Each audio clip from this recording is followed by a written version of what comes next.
رسول الله الصلاة والسلام عليك يا حبيب الله الصلاة والسلام عليك يا نبي الله الصلاة والسلام عليك يا نور الله صلى الله تعالى عليه وسلم. آیت طیبہ کی روشنی میں اللہ تعالیٰ مجھے ہفتے میں آپ سب کو سننے ہم سب کو اس پر عمل کی توفیق عطا فرمائے. سب سے اولا و اعلیٰ ہمارا نبی، سب سے بالا و والا ہمارا نبی، اپنے مولا کا پیارا ہمارا نبی، دونوں عالم کا درگا ہمارا نبی، خلق سے اولیاء، اولیاء سے رسول اور رسولوں سے اعلیٰ ہمارا نبی، سب چمک والے اجلوں میں چمکا کیے، اندھے شیشوں میں چمکا ہمارا نبی، کرم بدلی رسولوں کی ہوتی رہی، چاند بدلی کا نکلا ہمارا نبی. کون دیتا ہے دینے کو منہ چاہیے، دینے والا ہے سچا ہمارا نبی. کم زدوں کو رضا مستعدی کہیں، بے قصوں کا سہارا ہمارا نبی، سب سے اولا و اعلیٰ ہمارا نبی، سب سے بالا و بالا ہمارا نبی. میرے آقا صلی اللہ علیہ وسلم کی پیار ایمان عالمی تحریک سنی دعوت اسلامی کا ہمارا یہ قوالی اجتماع، میں نے جو آیت طیبہ کی جز کی تلاوت کی، اللہ تعالیٰ ارشاد فرماتا ہے ایمان والو ایمان لاؤ. تو ایمان کے حوالے سے، اس کی شانوں کے حوالے سے کچھ باتیں پہلے بھی میں نے عرض کی تھی، آج بھی ہم ایمان کی ایک شاخ کا ذکر کریں گے، اور وہ شاخ ہے حرام کپڑوں سے بچنا اور حرام برتنوں سے بچنا. ایمان کی 70 سے کچھ اوپر شاخیں، لا الہ الا اللہ مضبوط ترین شاخ ہے، حیا بھی ایمان کا حصہ ہے، اور راستے سے نقصان دہ چیز کو ہٹانا بھی ایمان کا حصہ ہے. یہ جو شاخ کے میں ذکر کر رہا ہوں وہ ترتیب سے تو 40ویں شاخ ہے، 70 سے تو کچھ اوپر شاخ ہے. اس میں کپڑوں کے حوالے سے اللہ تبارک و تعالیٰ نے قرآن سورہ اعراف میں بڑا پیارا ارشاد فرمایا ہے، اور یہ ارشاد صرف مومنوں کو نہیں ہے بلکہ تمام آدم کی اولاد کے. یا ایھا الذین آمنوا سے کتاب نہیں ہے، اللہ تعالیٰ ارشاد فرماتا ہے یا بنی آدم قد انزلنا علیکم لباسا یواری سوآتکم وریشا ولباس التقوی ذلک خیر. کہ اے ابن آدم، آدم اور آدم کے اولاد، ہم نے تمہارے لیے لباس کو نازل فرمایا. قد انزلنا، نازل کیا اللہ تعالیٰ نے لباس کو. جب آدم علیہ السلام جنت میں تھی ماں ابا کے ساتھ، اور اللہ تعالیٰ نے جس سے منع کیا تھا، شیطان نے ماں ابا کی طرف رک کر کے ان کے ذہن میں وہ بات ڈالی اور پھر وہ دانا کھلایا. جیسے دانا کھایا اور جناب آدم علیہ السلام نے کھایا، اللہ تعالیٰ نے سب سے پہلے ان کے جسم مبارک سے جنتی لباس کو اتارا. کتنا خوبصورت ہوگا وہ لباس جنت کا ہوگا.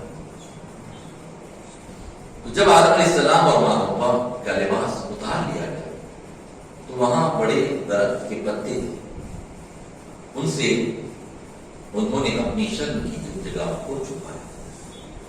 اور یہی بات اس لباس کے آیت میں اللہ تعالیٰ نے ارشاد فرمایا، لباس اس لیے نازل کیا کہ تم اپنی شرم کی جگہ کو چھپاؤ. اس کا ایک مقصد، اور دوسرا مقصد بیان کیا تم اچھے بھلے دکھو، خوبصورت دکھو. اس لیے بھی لباس ہے. دو بڑی باتیں لباس میں بیان کی گئی. اور پھر آگے شاہ فرمایا کہ ایک تو آپ اپنی شرم کی جگہوں کو چھپاؤ گے، پھر اچھے دکھو، لیکن خوبصورت کپڑا پہنو، اچھا کپڑا پہنو، ساری باتیں. فرمایا وہ لباس التقوی، اور ایک لباس تقوی کا لباس، اور وہ سب سے بہترین لباس لباس التقویٰ ذالک خیر فرمایا میرے آقا علیہ السلام و تسلیم کے پیار. اب دیکھیے کہ یہ لباس ایک عظیم سنت ہے. پوری دنیا میں مختلف ممالک ہیں اور ہر ملک کا اپنا ایک لباس ہے. پھر ہم ہندوستان میں رہتے ہیں تو ہمارے ملک میں مختلف صوبے مختلف قوم ہیں اور سب کا اپنا اپنا ایک پہچان والا لباس ہے. ہم جب چھوٹے تھے تو اسکولوں میں پڑھایا جاتا تھا, شاید اب بھی ہوگا, پنجابیوں کا لباس الگ ہے, کشمیریوں کا الگ ہے, راجستھانیوں کا الگ ہے, گجراتیوں کا الگ ہے, مہاراشٹر والوں کا الگ ہے, ساؤتھ کا الگ ہے. سب کا اپنا اپنا لباس, اپنی پہچان. لیکن یہاں رک کر ایک بات پہلے عرض کروں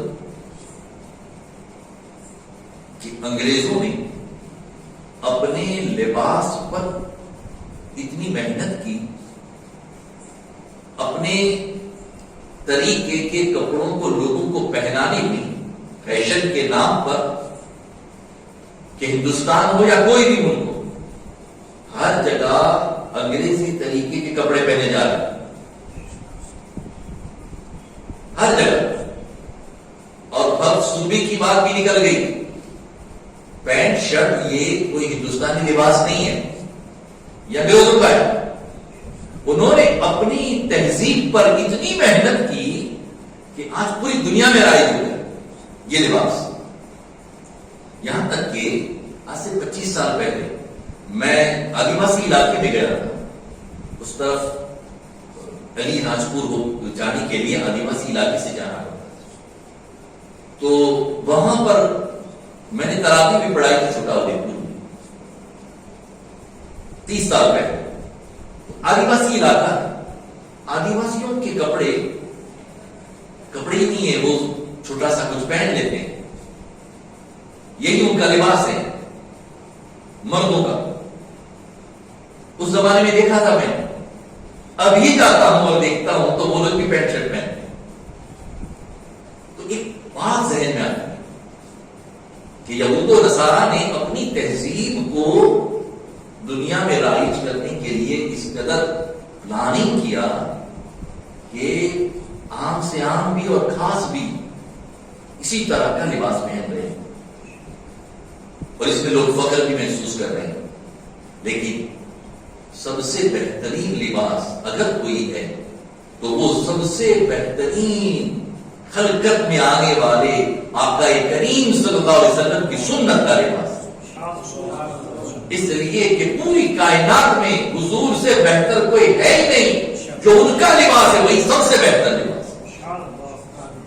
تو پوری دنیا میں اگر کوئی بہترین لباس ہے تو وہ مسلمانوں کا لباس ہے, کیونکہ وہ نبی آخر الزمان کی سنت ہے. لیکن یہ لباس مسلمان جمعہ کے دن پہنیں گے, جمعہ ہے تو پہن لیا, کچھ نوجوانوں کچھ خاص موقعوں پر پہن لیا. ایک ذہن بن گیا, ذہن نہیں بنا بلکہ یہود و نصارہ نے ہر لوگوں کو ذہنی طور پر اپنا غلام بنا لیا. یہ ذہنی غلامی ہے کہ ہمیں یہی کرنا پڑے گا. ایسے غلام بن گئے, جیسے غلام کو آقا جو کہے وہی کرتا ہے. انہوں نے اپنی تہذیب دنیا میں فیشن کے طور پر ایسی رائج کر دی کہ ہر کوئی قوم اسی پر عمل کر رہی ہے, اور سب یہی سمجھتے یہی کرنا پڑے گا. میرے آقا صلی اللہ علیہ وسلم کے پیار دیوان, تو ہمیں اپنی تہذیب پر محنت کرنی, اور دوسری قوموں تک ہم اپنی یہ سنت کے لباس کو نہ پہنچائیں تو کوئی بات نہیں. ہماری اپنی اولاد تو پہنے, ہمارے اپنے لوگ تو اس پر عمل کریں, کیونکہ سب سے بہترین لباس اگر کوئی ہے وہ نبی کا لباس ہے, اس سے بڑھ کر کوئی نہیں ہو سکتا. میرے آقا صلی اللہ علیہ وسلم کے پیار دیوان. لیکن ہوتا کیا ہے, اس آیت طیبہ میں اللہ نے فرمایا کہ ہم نے لباس اس لیے نازل کیا کہ تمہاری شرم کی جگہوں کو چھپائے. لیکن آج کل لباس ایسا پہنا جا رہا ہے کہ شرم کی جگہیں چھلکتی نظر آ رہی, اور عورتیں تو ایسا ٹائٹ لباس پہنتی ہیں, اب مرد بھی ایسا پہن رہے ہیں, اتنی ٹائٹ ٹی شرٹ اور پھر شارٹ, اتنی ٹائٹ نیچے کی پینٹ پہنتے ہیں کہ ان کی دبور بھی نظر آ رہی ہے. یہ نوجوانوں کا حال ہو گیا, اتنے ٹائٹ کپڑے نوجوان بھی پہنتے. میرے آقا علیہ السلام کو تسلیم ہے کہ یعنی لباس پہن کر بھی لوگ پر ہلا ہے, لباس پہن کر بھی بنا لباس کے ہو گئے.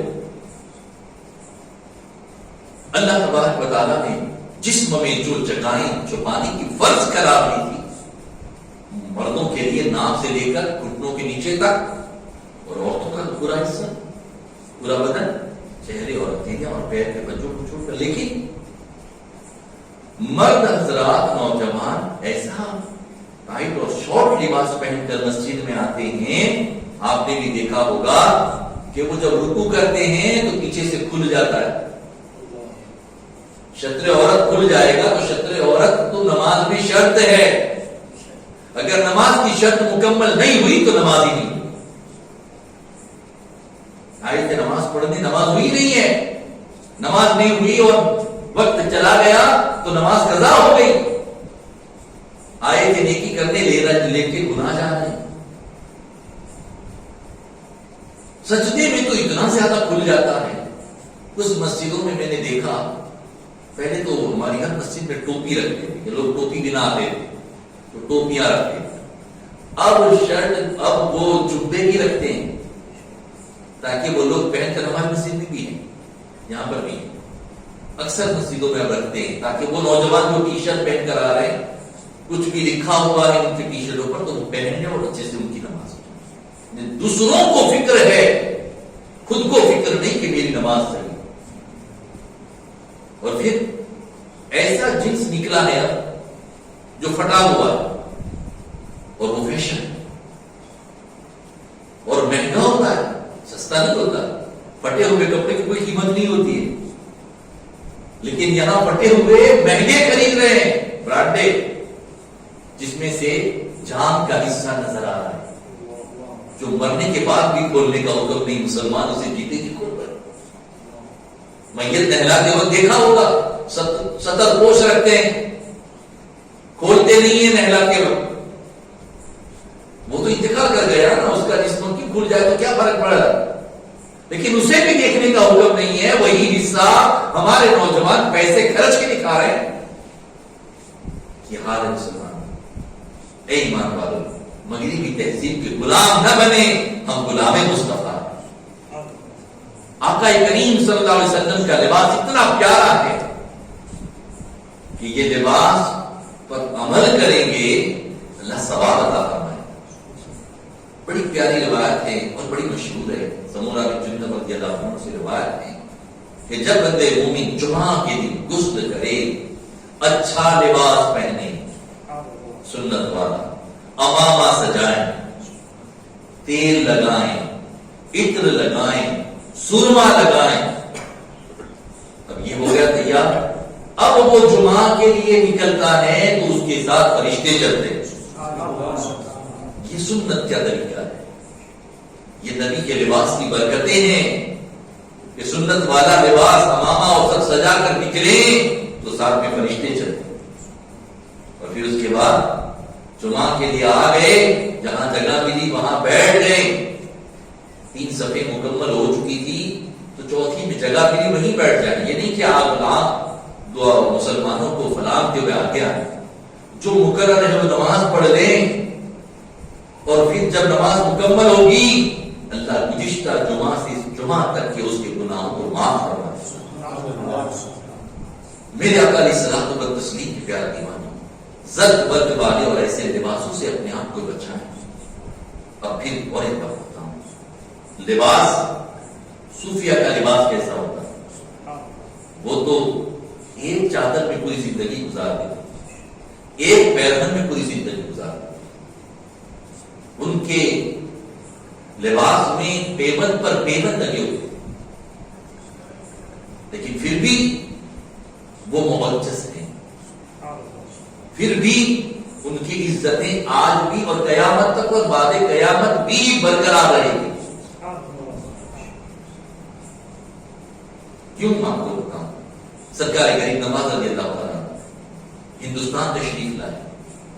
جو پیرہن پہن کر آئے تھے مدینہ طیبہ سے وہی پیرہن رہا جسم مبارک پر, اور وہی پیرہن پر جب پھٹ جاتا پیوند لگا, پھر پھٹ جاتا پیوند لگا, پھر پھٹ جاتا پیوند لگا, پیوند پہ پیوند لگتے گئے یہاں تک کہ جب آپ کا وصال مبارک ہوا اور وہی جبہ مبارک کو نکالا گیا تو اس کا وزن 12 کلو ہو چکا. پیوند پہ پیوند لگے. تو وہ صوفیہ کا لباس ہے. اسی کو تو شیخ سعدی شیرازی رحمۃ اللہ علیہ فرماتے ہیں کہ اگر کوئی معجز بننے کے لیے صوفیہ کا لباس پہن بھی لے یا ہاتھ میں 1000 دانوں کی تسبیح بھی پکڑ لے تو وہ صوفی نہیں بنے گا. صوفی بننے کے لیے وہ لباس التقویٰ, تقوی کا لباس اختیار کرنا. تو فرماتے ہیں اگر تمہیں دنیا میں معجز بننا ہے تو پھر تقوی کا لباس اختیار کرو. تقوی کا لباس کیا ہے؟ اللہ تعالیٰ نے جو حرام کہا ہے ان سے بچنا ہے, گناہوں سے بچانا ہے اور نیکی کرتے جانا ہے, وہی تقوی کا لباس. پھر جسم پر جو کپڑے ہوں گے, اس پر جتنے بھی پیوند بھی ہوں گے, پھر بھی لوگ ادب سے ہی پیش آئیں, عزت سے ہی آپ کو دیکھیں گے, کیونکہ اللہ تعالیٰ نے فرمایا یہ تقوی کا لباس ہے اور اسی میں عزت ہے. میرے آقا صلی اللہ علیہ وسلم کے پیارے لباس. تو ہمیں لباس کے حوالے سے چوکنا رہنا ہے. اپنے اولادوں کے ذہن و فکر میں اپنے دینی لباس کی محبتیں پیدا کرنا. بچیاں اگر ہمارے گھر میں ہیں انہیں زرق برق اور فیشن کی بجائے ہماری خواتین اسلام کی مقدس زندگی اور ان کے پیرہن اور ان کے پردے کی باتیں سنا کر کے ان کے ذہن و فکر میں بھی اسلامی تہذیب ڈالنا, اور یہ ایمان کا حصہ ہے. میرے آقا علیہ السلام کو تسلیم کے پیار دیا, اور اسی لیے اللہ تبارک و تعالیٰ نے آگے ارشاد فرمایا قل من حرم زینۃ اللہ التی, اے محبوب انہیں فرما دیجیے زینت کی جو چیزیں تھی اسے حرام کس نے کی؟ لباس سے زینت ہوتی ہے, آپ خوبصورت اچھا لباس پہنے, اور اللہ نے اگر دولت دی ہے تو اللہ تبارک و تعالیٰ کے شکر کے طور پر حصول نعمت کے لیے اچھا قیمتی لباس پہننا بھی نیکی. مہنگے سے مہنگا کپڑا پہنے لیکن کپڑا سنت کے مطابق. مہنگے سے مراد نہیں کہ پھر کسی بھی تہذیب کا پہنے, کپڑا وہی ہو جو سنت کے مطابق. تو کپڑوں کو حرام کس نے کیا؟ زینت کی چیز کو حرام کس نے کیا؟ تو لوگ زینت کی چیزوں میں اپنی مرضی کے مطابق کریں گے تو پھر حرام. عورتوں کا لباس, سرکار صلی اللہ علیہ وسلم کے زمانے میں عورتیں اتنی باپردہ رہتی تھی, وہ صحابیہ, وہ سب جنتی ہیں.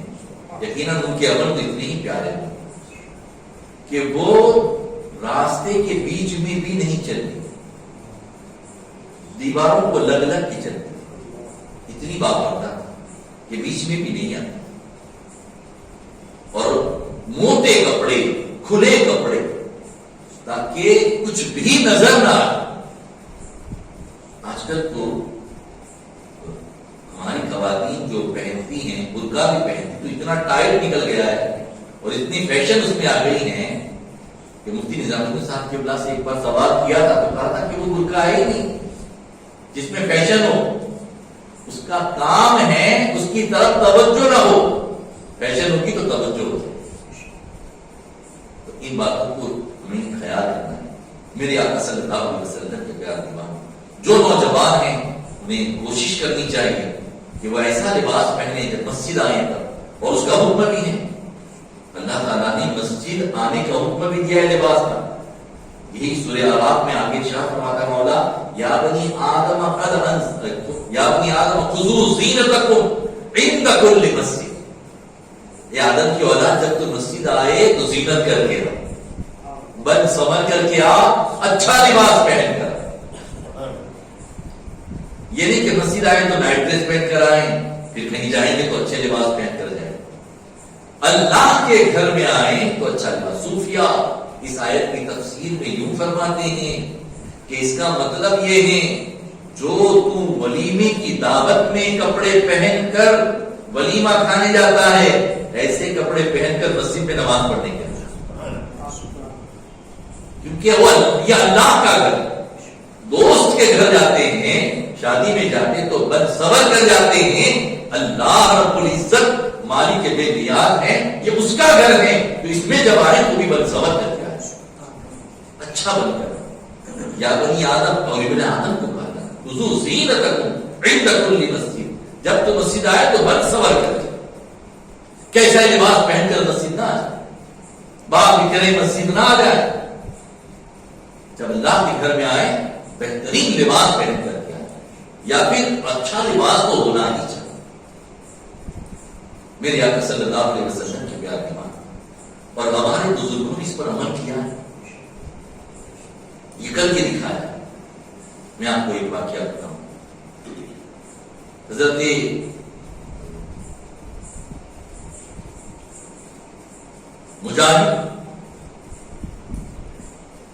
مجاہد ملت رحمت اللہ تعالیٰ نے اڑیسہ کی سرزمین پر جو آرام فرمائے، وہ بڑے بھائی کے بزرگ، بہت بہترین عالم دین اور اہل سنت والجماعت کے عظیم مبلغ حضور مجاہد ملت رحمت اللہ تعالیٰ علیہ، کسی وجہ سے کوئی کیس تھا، الہ آباد کی ہائی کورٹ میں جانا ہو، آپ ہمیشہ امامہ شریف پہنتے تھے، جبہ پہنتے تھے اور تہبند پہنتے تھے، تہبند ہی پہنتے تھے، یہی ان کا لباس۔ جب کورٹ کے لیے نکلے تو یہی لباس پہن کر نکلے، تو آپ کے خادم نے کہا حضور ہم کورٹ جا رہے ہیں تو آج پائجامہ پہن لیجیے، جلال میں آ جاتے ہیں، چہرہ لال ہو گیا، سرخ ہو گیا، اور پھر کہا 5 وقت اللہ رب العزت کی بارگاہ میں تم مجھے کس لباس میں دیکھتے ہو؟ یہی لباس میں۔ تو پھر دنیا کی کوئی کورٹ ایسی نہیں ہے جو رب کے گھر جانے والے لباس کو تبدیل کر کے جائے۔ میں نہیں کر سکتا جو میں اپنے رب کی بارگاہ میں پہن کر جاتا ہوں، کورٹ میں بھی وہی پہن کر جاؤں۔ اس میں شرم کس بات کی ہے؟ یہ میرے نبی کی سنت ہے، میرے آقا علیہ السلام و تسلیم کی پیار دیوان یہی ہے۔ میرے آقا صلی اللہ علیہ وسلم کے پیار دیوان، یہ بزرگوں کا طریقہ ہے کہ وہ کورٹ میں بھی، ہم لوگ کورٹ میں جاتے ہیں تو اپنے لباس کو ٹھیک کر لیتے ہیں، بٹن وغیرہ لگا لیتے ہیں، بلکہ کلیکٹر کے پاس جاتے ہیں یا کسی پولیس اسٹیشن میں کسی ایس پی کے سامنے جائیں گے تو بھی آستین وغیرہ اتار لیں گے، بٹن وغیرہ لگا لیں گے اور پھر جائیں گے۔ ادب سے جانا چاہیے، ہم مسلمان ہیں، بے ادبی سے کہیں نہ جائیں، کیونکہ اس وقت نمائندگی اسلام کی ہے، لیکن ہمیں یہ بھی یاد رکھنا چاہیے جب ہم رب کی بارگاہ میں آئیں تو اس سے بہتر بن کر دیں۔ کسی آفیسر کے سامنے جا رہے ہیں تو اس طرح سے، یہ تو اللہ رب العزت کا گھر ہے جو گھر سے پاک ہے، اس کے گھر میں جب آئیں تو اس طرح نہ آئیں بھاگتے ہوئے، آستین چڑھی ہیں، بٹن کھلے ہیں اور آگے ادب کے ساتھ تشریف لائیں۔ بٹنوں کو کھلا رکھ کر کے آنا کہیں بھی ہم ادب کا نہیں سمجھتے تو یہ تو اللہ کا ہے۔ میرے آقا علیہ السلام کو تشریف میں دیوانوں، پھر آپ ایک وقت کی بات مکمل کرو۔ امامہ شریف ایک ایسی عظیم سنت ہے، اس سے عزت ہی ملتی۔ آقا کریم کا فرمان عالی شان ہے کہ عرب جب امامہ اتار دیں گے پھر ان کی کوئی عزت نہیں رہی، وراجی انہوں نے رومال ڈال دیا، امامہ نکال دیا، کوئی عزت نہیں دی، یہ فرمان ہے آقا کریم صلی اللہ علیہ وسلم۔ تو آج بھی اگر کوئی پابندی سے امامہ پہن دے، کہیں بھی چلا جائے، الحمدللہ میں امامہ شریف پہن کر کئی جگہوں پر گیا ہوں، ہندوستان میں بھی اور غیر ممالک میں بھی، مجھے کہیں بھی کسی نے ذلیل نہیں کیا، بلکہ امامی کے لوگوں نے قدر ہی کی۔ اس کی بدولت بہت ساری جگہوں پر مشکلیں آسان ہو جاتی. اللہ عزت عطا فرماتا ہے، سرکار کا فرمان ہے. اس لیے حضور کی سنتوں کے لباس کی میں ہماری عزت ہے. ایسا ہی لباس پہنے. حضور نے سفید لباس کی سے بدعت فرمایا، سنت یہی ہے. لیکن ہم اگر کلر والے کپڑے بھی پہنے تو زرد برق والے کپڑے نہ پہنے، اتنا زیادہ کلر نہ ہو جو زرد برق لباس ہو. زیادہ تر وہی لباس پہنے جو مہذب دکھ رہا. تو میری آقا علیہ الصلوۃ والتسلیم کی پیار ایمان حضور کی سنتوں پر عمل کریں. اور پھر یہ لباس ایمان کی شاخوں میں یہ حرام لباس سے بچنا. تو دیکھیے لباس پہن کر ہم نماز پڑھتے ہیں. عبداللہ بن عمر رضی اللہ تعالیٰ عنہ سے روایت ہے، کسی آدمی نے ایک کپڑا خریدا 10 درہم کا. اس میں 9 درہم حلال کمائی کے ہیں اور 1 درہم حرام کا ہے. پھر وہ کپڑا اس نے پہنا اور نماز پڑھی، اللہ اس کی نماز قبول نہیں کرتا. تو کپڑے خریدتے وقت بھی ہماری حلال کی کمائی ہی ہو، یہ بھی ضروری ہے. بلکہ صرف کپڑے کے لیے نہیں، ہمیشہ حلال کمانے کی ہی خواہش ہے. حرام سے بچنے کی دعائیں کرے، اللہ بچائے. اور اللہ رزاق ہیں، وہ حلال کے لیے راہ ہموار کرے. اگر کوئی بندہ مکمل ارادے کے ساتھ پڑھے پھر وہ رزاق کب چاہے گا کہ اس کے بندے کے حلق میں کوئی حرام کا لقمہ جائے. تو لباس، حرام کے لباس سے بچنا یہی ایمان کی شان. تو لباس نماز کے لیے جب ہوں تو پھر حلال کی کمائی ہو اور ہمیشہ حلال کی کمائی ہی کھائیں اور وہی کپڑے پہنے جو حلال کی کمائی کی ہو، تبھی نماز پڑھیں. اب یہی اندازہ لگائیں، جسم کے اوپر حرام کی 1 درہم کا کپڑا آ گیا تو نماز قبول نہیں، تو اندر چلا گیا تو کیا ہوگا؟ اندر چلا گیا تو کیا ہوگا؟ 40 دن تک کوئی عبادت قبول نہیں ہوگی، نہ دعا قبول. تو ان باتوں سے بھی اپنے آپ کو بچانے کی کوشش کریں. اللہ مجھے آپ کو سب کو